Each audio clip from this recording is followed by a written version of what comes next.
3.5 ሶሾ-ካልቸራል አቺቭመንትስ አርክቴክቸር ሀገር በጣም እየጠነከረች እየተገነባች ስትሄድ አብሮ የስነ ህንፃ ስራ እየጨመረ መጥቷል። ለዚህ ማሳያ በሶስተኛው ክፍለ ዘመን የተለያዩ ሐውልቶች መሰራታቸው ነው። አክሱም አካባቢ በጠቅላላው 58 የሚደርሱ ሐውልቶች ተሰርተዋል ወይም ቅርጾች ተሰርተዋል። እነዚህ ሐውልቶች ያጌጡ ያማሩ፣ በግማሽ ያለቁ ያላለቁ፣ እንዲሁም ደግሞ ከአንድ ወጥ ድንጋይ የተሰሩና ከተለያዩ ድንጋዮችም የተሰሩ ይገኙበታል። እነዚህ ስታሌዎች ወይ ደግሞ ቅርጾች የሚሰሩት ጎበደራ የሚባል አካባቢ ነው። ከዚህ ቦታ ወደ አክሱምና አካባቢ ትራንስፖርት ይደረጋሉ ወይም ይወሰዳሉ። ከነዚህ ውስጥ በጣም ረጅም የሚባለው 33 ሜትር የሚረዝመው ነው። ይህም በዓለም ላይ የመጀመሪያው ትልቁ ከአንድ ወጥ ድንጋይ የተሰራ ቅርጽ ነው ማለት ነው። ይህ ቅርጽ ወይም ደግሞ ሐውልት 4 ማዕዘን ሲሆን በሁሉም ማዕዘን የተዋበ ነው። የሚወክለውም 14 ፎቅን የሚያክል ነው ማለት ነው። ወይም ይሄ ሐውልት የ14 ፎቅ ህንፃን የሚያክል ርዝመት አለው። የውሸት መስኮቶችና በሮችም ተሰርተውለታል። በህንፃው ላይ ያሉ ዲኮሬሽኖች ከክርስትና በፊት የነበሩ የተለያዩ ምልክቶችን የያዘ ነው። ለምሳሌ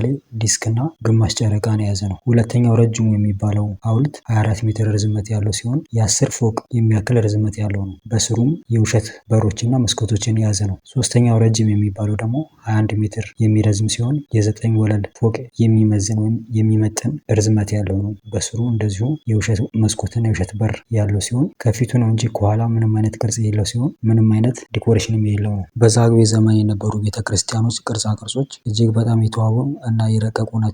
ይህም ደግሞ የክርስቲያኑ ዓለም ከፍተኛ የሆነ የስነ ህንፃ ምህንድስና የታየበት ነው። ለዚህም ዩኔስኮ 1978 ዓ.ም እንደ ዓለም ቅርስነት መዝግቦታል። ይህ የሆነው ደግሞ የአክሱም ሐውልት እንደ ዓለም ቅርስነት ከተመዘገበ ከ2 ዓመት በፊት የሆነ ነው። ይህ የዛግዌ ቸርች ወይ ቤተክርስቲያናት አብያተ ክርስቲያናት እጅግ በጣም የተዋቡ ናቸው። የተለያዩ ለስላሳ ማቴሪያሎችን እንደ ሳንድስቶን ይጠቀማሉ። ቆራርጠው በመሰካካት ቤተክርስቲያኖችን ለማውሳብ ይጠቀሙበት ነበር። ቢ ራይቲንግ ሲስተም ሳባል ላንጉዌጅ የሚባለው የጽሁፍ ቋንቋ ከግራ ወደ ቀኝ ወይ ከቀኝ ወደ ግራ እንደ ሁኔታው የሚጻፈው በኤርትራና በኢትዮጵያ 9ኛው ክፍለ ዘመን ኢየሱስ ክርስቶስ ከመወለዱ በፊት ይጠቀሙት ነበረ። ይህ ቋንቋ የጽሁፍ ቋንቋ ቫውሎችን አይጠቀሙም ወይም ደግሞ አናባቢዎችን አይጠቀሙም።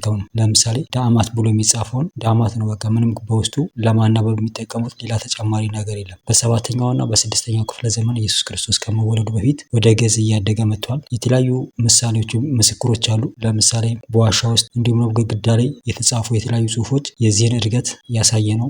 በመጀመሪያው ክፍለ ዘመን አኖ ዶሚኒ ማለት ነው ግዕዝ አልፋቤት 26 ፊደላትን ይዞ ከግራ ወደ ቀኝ የሚጻፍ ጽሁፍ ሆኖ መጥቷል ማለት ነው። ቮካላይዝድ ቴክስት የምንለው ወይ ደግሞ ከቃላቶቹ ጋር ተያይዘው የሚመጡ ድምጾችን የያዙ የፊደል ገበታ ለመጀመሪያ ጊዜ ሙሉ ለሙሉ ሆነው የመጡት በኢዛና ጊዜ ነው። ይህም ከግሪክ እና ከሳቢያን እንዲሁም ደግሞ ከግዕዝ ጥገኝነት የወጣ የፊደል ገበታ ይዞ እንዲወጣ አድርጎታል። በእርግጥ የፊደላት ድምጾች የያዙ የፊደል ገበታዎች በዋዚቢያ ሳንቲም ላይ ከ30 ዓመት በፊት ይታወቅ ነበረ። ነገር ግን በኢዛና ጊዜ ሙሉ መሆናቸው ነው። ይህ የፊደል ገበታ በክርስትና ሃይማኖት ደግሞ ይበልጥኑ ተጨማሪ ግብዓት እያገኘ እያደገ እንዲመጣ ሆኗል። የፊደል ገበታ በመጨረሻ ሙሉ ሆኖ አሁን የምናገኘውን አይነት ሆኖ ይገኛል ማለት ነው። የኢትዮጵያ የጽሁፍ ቋንቋ የታሪክ የአርትና የስነ ጽሁፍ እድገት እንዲመጣ ከፍተኛ አስተዋጽኦ አድርጓል። ሲ ካሌንደር ወይም የዘመን መቁጠሪያ ሰዎች የዘመን መቁጠሪያ መቼ ዝናብ ይጀምራል፣ መቼ ዝናብ ይጨርሳል ወይም ደግሞ የዝናብ መጠን ብቻ ሳይሆን የውሃ ሌቭል ወንዞች መቼ ነው የሚጨምሩት መቼ ነው የሚቀንሱት የሚለውን ለማወቅ ያስፈልጋል። እነዚህን የሚያውቁ ሰዎች ጥቂት ናቸው በቁጥር ኤክስፐርቶቹ። ነገር ግን በጊዜ ሂደት ካሌንደር ዴቨሎፕ እየተደረገ መጥቷል። የአንዳንድ ቀኖች ወሮች ርዝመት ከፀሐይና ከጨረቃ እንቅስቃሴ ጋር ይወስናል። ሁሉም አካባቢ ተመሳሳይ ፀሐይ ላያገኝ ይችላል ወይም ሙሉ ለሙሉ በጨለማ የተዋጠ ላይሆን ይችላል ወይም ሙሉ ለሙሉ 12ቱም ሰዓታት ፀሐይ ላያገኝ ይችላል። ይሄ የሚለያየው ከፀሐይና ከጨረቃ እንቅስቃሴ ጋር የተያዘ ነው። በኢትዮጵያና ሆርን አካባቢ ካሌንደር ዴቨሎፕ ተደርጎ ነበረ። ለምሳሌ የኦሮሞ ካሌንደር የጨረቃንና ከዋክብቶችን እንቅስቃሴ በማየት የራሱ የሆነ የዘመን ቆጠራዎች አሏቸው። ለምሳሌ የጋይዲንግ ስታር የሚባለው ወይም ደግሞ ኦርጂዳ የሚባል አለ። ይህ ከጨረቃ ጋር በሚያደርገው መስተጋብር ቀናቶችን ወራቶችን የሚለዩበት ሁኔታ አለ። እንዲሁም ደግሞ በከልቻ የሚባል አለ ሞርኒንግ ስታር ወይም የማለዳ ኮከብ ማለት ነው። ስለዚህ ጨረቃና እነዚህ ከዋክብቶች በሚያደርጉት መስተጋብር ጊዜያቶችን ይለዩበታል፣ ቀናቶችን ይለዩበታል። በዚህ ካሌንደር ውስጥ 29.5 ቀናቶች አሉ በአንድ ወር ውስጥ።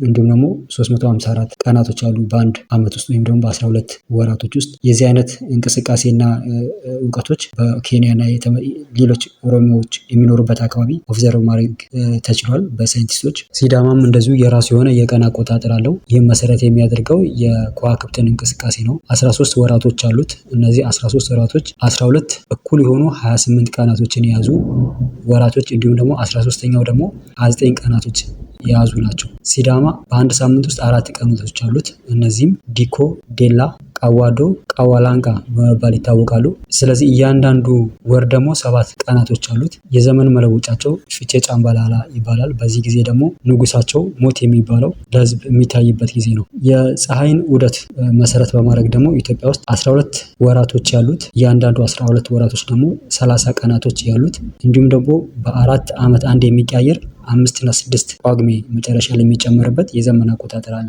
ይህ የዘመን አቆጣጠር ከአውሮፓውያኖች ዘመን አቆጣጠር አንጻር የ7 እና የ8 ዓመት ልዩነት አላቸው። መስከረም 1 የዓመቱ የመጀመሪያ ቀን ነው። ይህ ደግሞ ሴፕቴምበር 11 የሚባለው የፈረንጆች ቀን ላይ የሚውል ነው። ይህ የሶላር ካሌንደር ኢትዮጵያ ውስጥ ያለው የሀገሪቱ ኦፊሻል ካሌንደር ነው። ሙስሊሞች ደግሞ የኢስላሚክ ካሌንደር ሉናር ካሌንደር የሚባል አላቸው። ይህ 12 ወራቶችን የያዘ ሲሆን በውስጡ 354 ቀናቶች እስከ 355 የሚደርሱ ቀናቶችን የያዘ ነው። የመጀመሪያው ቀን 622 ኤዲ ላይ የሚውል ነው።